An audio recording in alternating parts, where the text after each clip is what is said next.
NBC4 News at 6 starts with breaking news. And so we begin with that breaking news at 6 today. Thousands of customers in the valley without water just as the weather is heating up.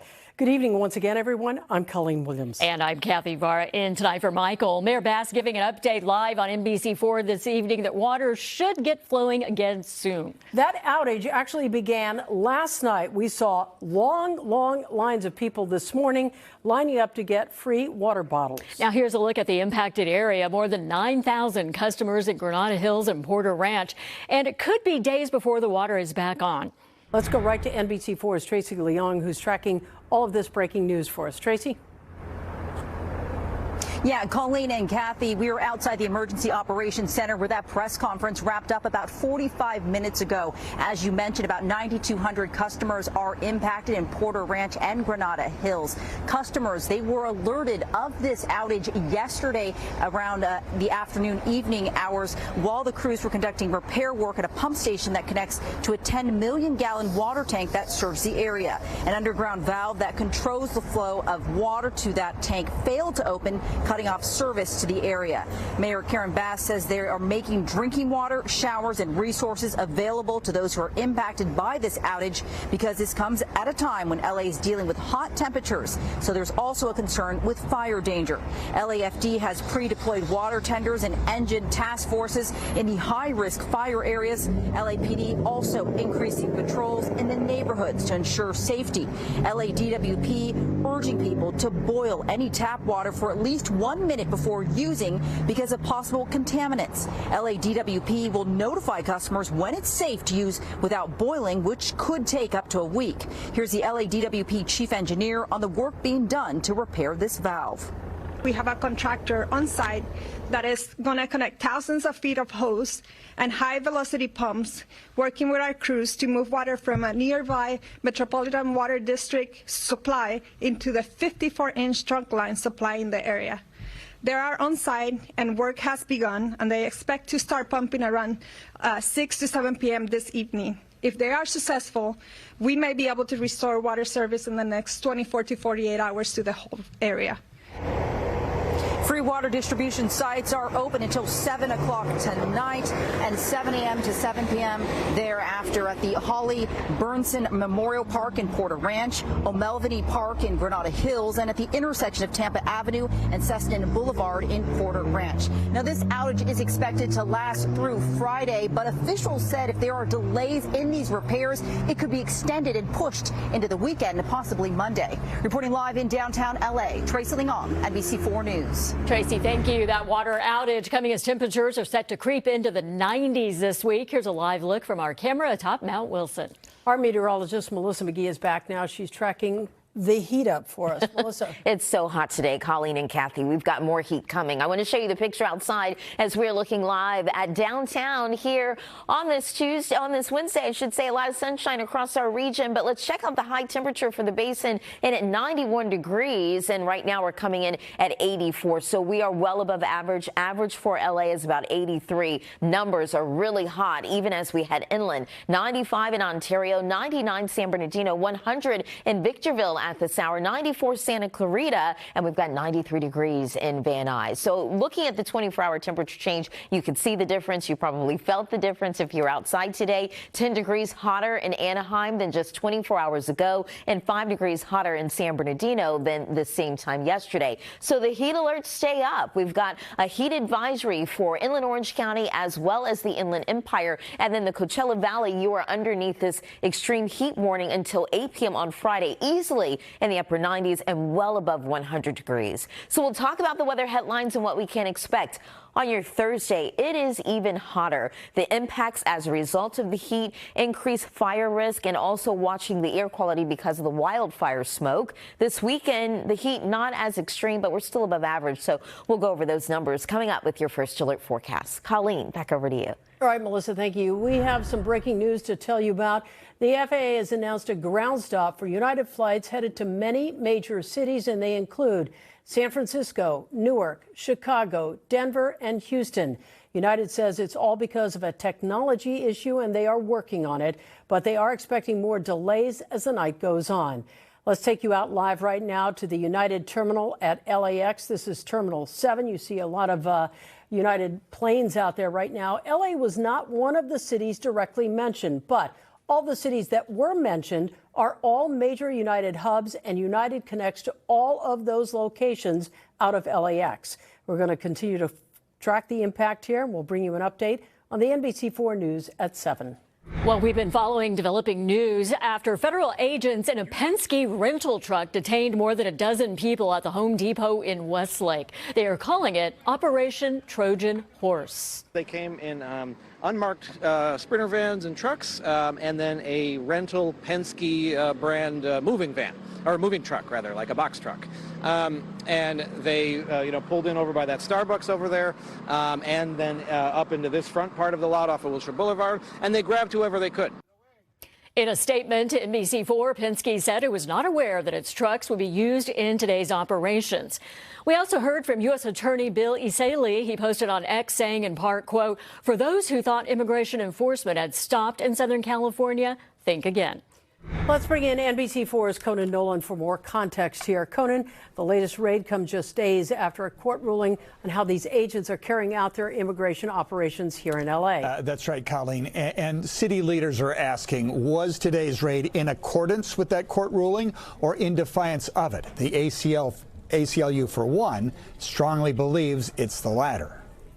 To the mayor of Los Angeles, today's immigration raid outside a Home Depot near MacArthur Park looked suspicious. Hey, do we have any warrants for these arrests? From the video and from the stills, it looks like the exact same thing that we were seeing before the TRO. The current restraining order from federal judge Mame Frimpong, which was upheld by the Ninth Circuit Court of Appeal just last week, keeps ICE agents from using factors such as race, language, where someone is working, and what they are doing in formulating probable suspicion that they're in the country illegally. The court said such considerations alone or together violated the Fourth Amendment of the Constitution, restricting unreasonable searches and seizures.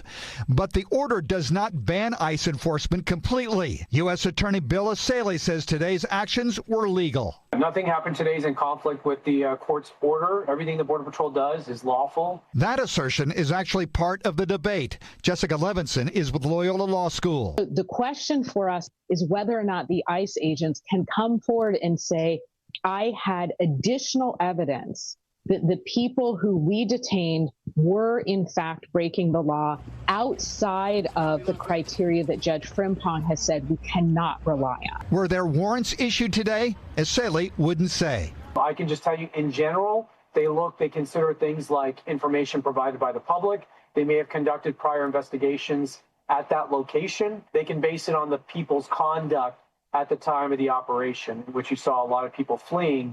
Bass spoke today at a previously scheduled news conference of immigrant rights activists and small business owners who are demanding the ICE raids end. She openly questioned if federal agents were actually targeting what the administration says is the worst of the worst. There is evidence that they were asking, are people here looking for work? How is that consistent with them saying that they were looking for the gang members? I'd encourage her to basically stay in her lane.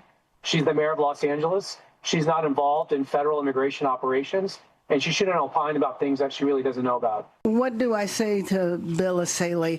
I say that we are going to stand strong. What his description of federal law, I would say, is lawlessness. According to a Border Patrol spokesperson, 16 individuals from Guatemala, Mexico, Honduras, and Nicaragua were taken into custody today. Now, witnesses say when they arrived in that Penske truck, the driver, who was an ICE agent in Spanish, said he was looking for workers. Bass and others expressed dismay, saying that's hardly the way to find gang members or sex traffickers. I'm Conan Nolan, NBC4 News. It is 6:10. Let's take a look at the top stories happening around Southern California. Let's begin right now with NBC4's Alex Rozier following that showdown between a mail theft suspect and a man armed with pepper spray. I'm Alex Rozier in Studio City after a man pepper sprayed a suspected mail thief. Check this out. What's up, buddy? You like to steal mail?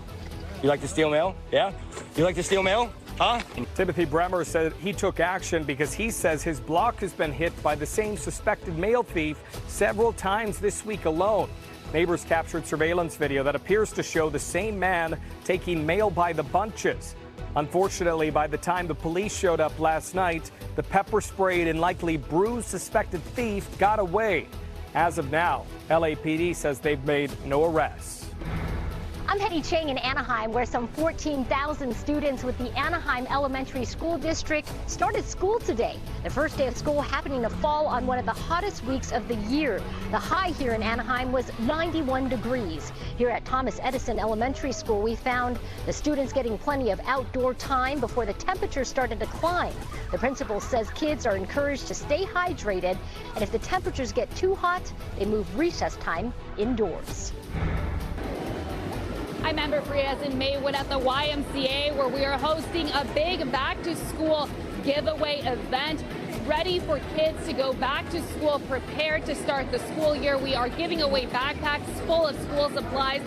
Kids are also getting other goodies from other community organizations. There's groups here providing resources to families. So really, it's an event for the entire family to make sure everyone is ready to start this school year on the right foot. And we want to make sure students are not only prepared, but they are confident. Inappropriate and dehumanizing. That's how immigration advocates are describing the Department of Homeland Security and their recent social media campaign. McCullough Medina has more on the reaction on the agency's controversial messaging through memes. Mac. Yeah, you may have seen some of these memes. They're being called mean memes by a lot of these advocates. They're all over social media, and a lot of folks are wondering whether or not this poses the question about ethics as well as dignity and the line between outreach and outrage. It may look like a viral TikTok, but this slickly produced video did not come from an influencer. It came from the U.S. government. Nothing beats a Jet 2 holiday. In another post, the Department of Homeland Security paired a feel-good pop anthem with footage of immigrants being placed on planes, describing it as a one-way Jet 2 holiday. The artist behind the music called it disgusting, making her sick, saying she had no idea her music would be used to mock deportations. In July, DHS posted idyllic Americana paintings from Morgan Westlake, along with slogans like "Remember Your Homeland's Heritage." Westlake writing, "Attention, I did not give DHS permission to use my paintings." They even retitled it. It's actually titled "A Prayer for a New Life." Critics saying it's been used to weaponize and invoke manifest destiny and white nationalist themes. Bye-bye. The post didn't stop there. There were memes with the president populating feeds. Others featured religious scriptures, slogans like "foreign invaders," an AI image showing a group of alligators sporting black ice caps promoting the alligator Alcatraz detention center. And others use iconic movies like E.T., writing even E.T. knew when it was time to go home. The memes are mean. Angelica Salas, the president of CHRLA, the Immigrant Rights Coalition here in L.A., calls some of the social media posts racist and believe it's all part of a larger plan that she calls dangerous. That propaganda, those messages, those memes, the social media, the television commercials, all have a purpose, and that is to create a terrorizing environment for our people. The Department of Homeland Security has defended the campaign as bold and effective, claiming it's part of their digital strategy to deter illegal immigration. We asked them if they thought some of the posts were dehumanizing. DHS Assistant Secretary wrote, "The media is continuing to ignore American victims to do bidding for criminal illegal aliens as tasteless, mean-spirited, and dehumanizing." Their goal is to divide and conquer, clearly. And you can see that very clearly by what they are putting out on social media in terms of the racial divisions, the ethnic divisions, who's considered worthy of being an American and who isn't. Ramesh Srinivasan, a UCLA professor who's an expert on the intersection of technology and society, thinks the mean memes reflect the aggressive actions the department is taking in the streets with recent arrests. He says the memes also play into social media algorithms that already promote division. We are often living in these worlds online where we're presented with extreme views and extreme positions, but now that's also our real world, as we all have seen in Los Angeles. These are our tax dollars. All of this is being done with our tax dollars. And DHS plans to spend more. They've already allocated $200 million earlier this year for ads that are, quote, hyper-targeted, including through social media, text messaging, and digital to reach illegal immigrants in the interior of the United States as well as internationally. Salas says with the department's increased budget, She is bracing for more mean memes. We don't deserve this. Yeah, we don't deserve this, is what she said. By the way, that new budget that got allocated by lawmakers, $165 billion. Live in Long Beach, I'm Makala Medina, NBC 4 News. Thank you, Mac. Right now, we're going to take you outside, show you the view. This is live from Long Beach, the water looking fantastic. Mac's been out there enjoying that all day long. Our meteorologist, Melissa McGee, has more on the first alert forecast. It is really hot today, and you would think you would get some relief close to the water, but Long Beach maxed out at 90 degrees this afternoon. Big change. Really hot. Everywhere you look, Colleen's face says it all. Like, oh my gosh, it is hot. August is certainly here. We're looking at a live picture outside of downtown here on this Wednesday. Hazy sunshine. We've got a lot of sun. Let's talk about these numbers as we head inland, specifically for Riverside and the Inland Empire, because you're underneath that heat advisory right through Friday. So Thursday, we're tracking the peak of the heat, 104 for you. Friday, we're still hot and above average. The heat does come down by a couple of degrees this upcoming weekend, but that's still above average. And then early next week, we're still hanging out in the upper 90s. So it's hotter for us on our Thursday. Wildfire smoke risk is out there. It's impacting our air quality, so concerns with that. And then not as hot as we head into our upcoming weekend, but these numbers are still above average. So we're looking at those heat alerts across our region. Heat advisory posted for the Inland Empire as well as Inland Orange County. And then the pink here, if you look at the legend, that's an indication of that extreme heat warning. That's going to stay up until 8 p.m. on Friday. Temperatures easily in the upper 90s and well above 100 degrees. It's 99 San Bernardino, 100 in Victorville, 95 in Lancaster, 82 for the Basin after the high temperature today, maxed out at 91. Riverside in at 95 degrees. Satellite and radar showing you not a whole lot of change with our pattern. We've got a mostly clear sky, a lot of sunshine, ridge of high pressure keeping things nice and hot at the surface. Monsoonal showers drifting well away from our region. So it's sunny and dry for us. This will increase our fire risk. And of course, because of those fires that are burning, we do have a wildfire smoke advisory that's going to stay up until the end of the day today. August 12th through the 16th showing you the pattern still stays fairly above average. The temperature outlook for California and the West Coast really indicating numbers will stay above normal even as we get into next week. Hazy sunshine on the way for you on your Thursday. It's even hotter. 105 for Lancaster, 104 in San Bernardino, 94 in Anaheim, 101 Temecula, and Hemet coming in at 104 degrees. There's that wildfire smoke advisory. It's for areas north of Santa Clarita, also for a big chunk of the Inland Empire and the Coachella Valley. Monitor your time outdoors. If you have to go outside, keep it brief, use a mask. 93 degrees for you for the Basin tomorrow, 79 for our coastal spots. You can see as we get into our Saturday and Sunday numbers do come down, but that's still above average. Upper 80s for the Basin, middle 70s on the way for the coast. And as we look at the valleys, 99 degrees, 97 for you on your Friday. Triple digit heat is back for the IE on your Thursday, 104, 102 for you on your Friday. We've got the 90s on the way as we get into the end of our weekend, but that's still fairly hot. High desert, 101 tomorrow. Look at the low desert, 117 degrees. And the mountains, we've got a lot of sunshine all the way through. Temperatures hanging out in the 80s. That's the place to be. Right now, a live look from LAX. United Airlines, the ground stop that we told you about has now been lifted. So some good news. It included San Francisco, Newark, Chicago, Denver, and Houston. United said it was all because of a technology issue and they were working on it. So right now, what we understand is that ground stop has been lifted. We were told earlier they were expecting more delays as the night went on. So we'll have to wait and see about that. But right now, you're looking at the terminal out there. This is United at LAX Terminal 7.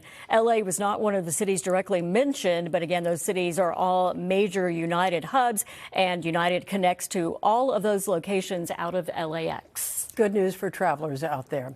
All right, coming up next on the NBC Nightly News with Tom Llamas, 5 soldiers shot at an Army base in Georgia. The latest on the suspect. Plus, coast-to-coast weather threats while smoke smothers skylines and dozens of states face air quality issues. And tonight on the Cost of Denial series, how one of the nation's top breast reconstruction surgeons is locked in a battle with an insurance giant. The West Coast edition of the NBC Nightly News begins right now.